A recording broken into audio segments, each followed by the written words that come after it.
L'armée, surtout chez nous au Togo, par sa composition, par sa tradition répressive, a perdu tout attribut républicain et constitue aujourd'hui le socle dont le régime de dictature tire sa légitimité. Saura-t-elle profiter de l'ère du temps pour ne pas terminer dans la poubelle de l'histoire? C'est la grande question qui se pose aujourd'hui au Togo, dans la diaspora et dans toute l'Afrique francophone. Voilà un extrait de ce que nous écrivions le 12 septembre dernier dans le quotidien Liberté. Et c'est connu de tous que l'armée togolaise, depuis le début de la démocratisation dans notre pays, s'est fait et se fait encore remarquer par son opposition à l'avènement d'un nouvel ordre politique sur la terre de nos aïeux. Et ce serait malhonnête de notre part, si nous ne faisions pas la part des choses pour préciser qu'il s'agit d'une frange de l'armée togolaise qui s'est détachée du gros lot pour faire la loi, créant ainsi une armée dans l'armée. Cette frange radicale de la grande muette togolaise, aux allures tribales, s'est fait remarquer par son soutien inconditionnel au régime en place,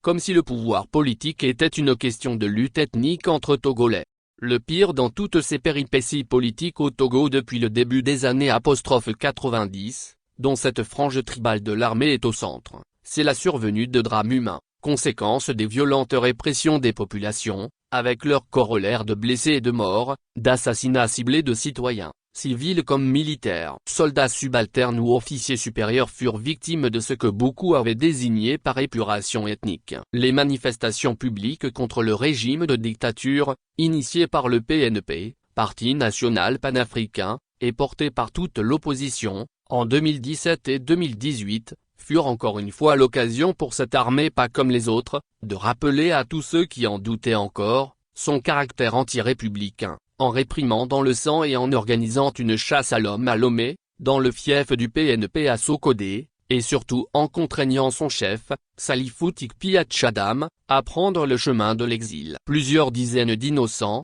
dont l'arrestation de beaucoup était mue par des raisons ethniques, et qui ne constituent en rien un danger pour la sécurité du régime, croupissent encore en prison. La légendaire immixtion de l'armée togolaise dans la vie politique de notre pays fut malheureusement encore une fois décisive dans l'illégal maintien de Faure Gnassingbé au pouvoir, malgré son rejet par le peuple, à l'issue des dernières élections présidentielles de 2020. Le véritable vainqueur, Messant Abeyome Kodjo et son promoteur, Philippe Fanoko Kepodzro, un prélat de presque 95 ans, durent s'exiler pour sauver leur peau. Ce qui est paradoxal, c'est que cette armée togolaise ne manque pas d'officiers de qualité formés dans des académies militaires de renom. Mais en dehors du fait que nos compatriotes intello en uniforme fassent souvent leurs preuves à l'étranger dans des pays en crise pour le maintien de la paix, ils sont la plupart du temps contraints chez eux, au Togo, de s'occuper de tâches qui n'ont rien à voir avec leur formation, et qui consistent souvent à faire réprimer leurs concitoyens dans le compte d'un régime politique, là où une armée normale devrait être apolitique et au service de tous les citoyens. C'est pourquoi nous nous demandons alors pourquoi dépenser tant d'argent pour la formation d'officiers pour une armée qui ne joue pas son rôle régalien, qui est celui de défendre le territoire, mais qui s'acharne plutôt contre ses propres concitoyens, des civils aux mains nues. Et c'est également pourquoi le caractère inutilement pléthorique, et conséquemment budgétivore de l'armée togolaise est souvent souligné par beaucoup d'observateurs togolais comme étrangers. Aujourd'hui, le énième constat sur le caractère peu républicain de l'armée togolaise étant fait, et vu l'actualité dans l'environnement politique de la sous-région ouest africaine et africaine ces derniers mois, où des armées nationales font parler d'elles dans le redressement de leurs pays respectifs, la grande muette togolaise, pas vraiment muette, devrait faire son examen de conscience quant à son vrai rôle dans la société togolaise. Toutes les victimes militaires qui jalonnent la tumultueuse histoire de notre pays depuis plusieurs décennies,